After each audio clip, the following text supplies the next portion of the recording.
Hey guys, Miss B. Hanley here again, and today we're talking about rhyme scheme. So rhyme scheme is the pattern of rhyming words at the ends of lines in poems. For example, we talked about in our last video, identifying rhyme scheme in Dreams by Langston Hughes. At the end of every line, we include a letter. This determines the pattern of the rhymes in the poem, which is the rhyme scheme. So let's take a look at another poem, and I'm going to show you how to identify rhyme scheme step by step.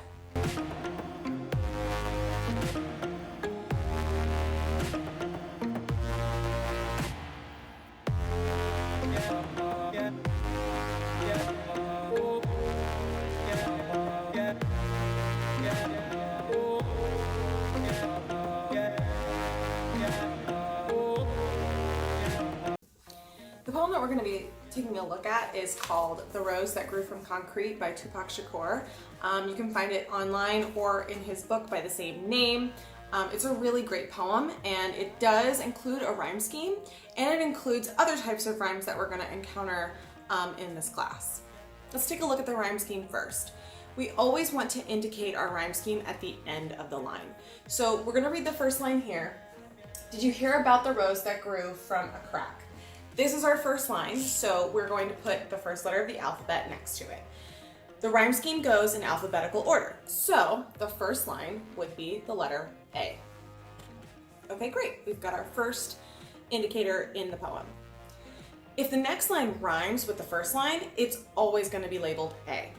But if it doesn't, it's going to be labeled the next letter in the alphabet, which in this case would be B, because concrete does not rhyme with crack.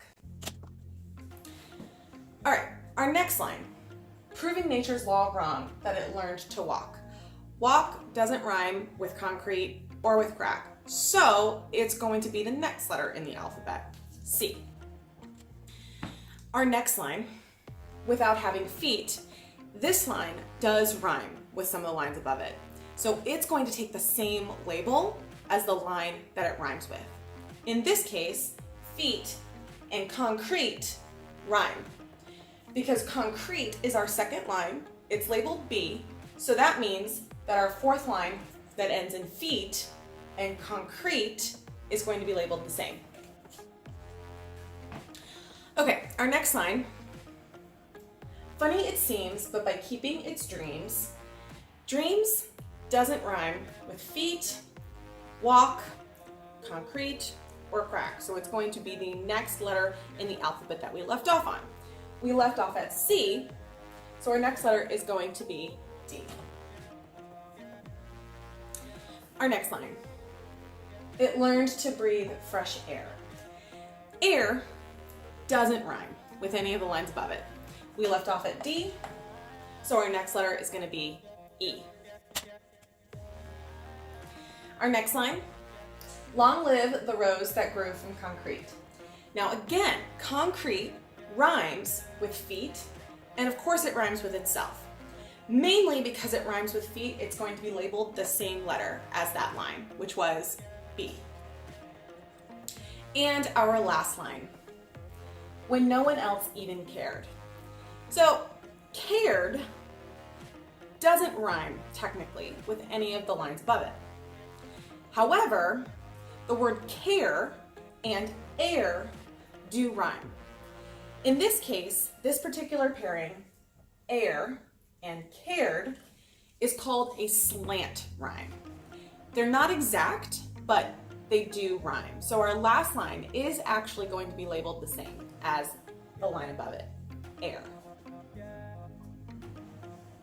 So our rhyme scheme, A, B, C, B, D, E, B, E. If we were to write this out, it would look like this. That is the pattern of rhyming words at the ends of the lines, or the rhyme scheme. Now let's take a look at the other types of rhymes that you can see in a line of poetry. Okay, so we've talked about rhyme scheme and how to identify it, but rhyme scheme isn't the only kind of rhyme that you can find in a poem. In fact, there are other types of rhymes that you need to know as well. The first kind of rhyme that I want to talk to you is called an exact or a true rhyme.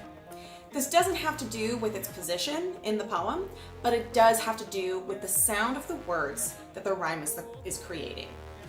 An exact or a true rhyme are two words that exactly, or in the most possible sense, rhyme exactly. For example, feet and concrete are considered an exact or true rhyme.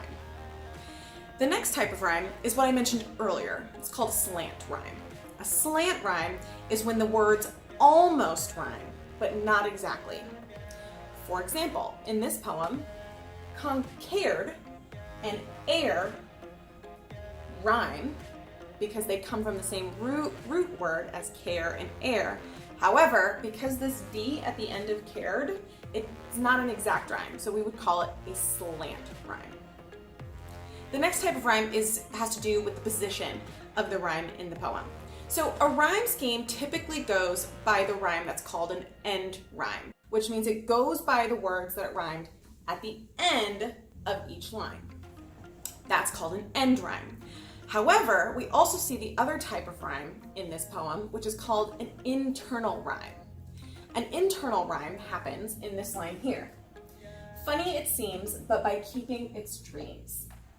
Seems and dreams both rhyme. However, they're not at the end of the line, so it doesn't include in our rhyme scheme. It does count as an internal rhyme, though. Both seems and dreams being in the same line create an internal rhyme. So that's it.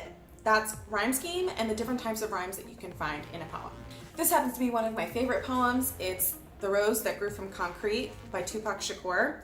I used the exact spelling and grammar that he uses in his poem because I got it from his book by the same name, The Rose That Grew from Concrete. It comes with a preface by his mother, introduction by his manager, and a foreword by his girlfriend. It's a really great book. It was published, unfortunately, posthumously, which means after his death. But it is a great one. I hope to get a copy in the class library soon. Unfortunately, this is the only one I have, and I really don't want to lose it. So if you would like to read his poetry, certainly ask, and I'll see if I can get a copy in the class library. Don't forget to make sure you take notes on this, especially if you're struggling with rhyme scheme. It is something that we are going to be discussing in class. Make sure you also subscribe and turn on the notifications so you know when a new video comes up. You can always come back to these videos, rewatch them. If you have any questions, please leave them down in the comments, or if you have a particular poem you'd like to see read aloud in class, please put it down in the comments and we'll see if we can make it happen. All right, thanks guys, bye.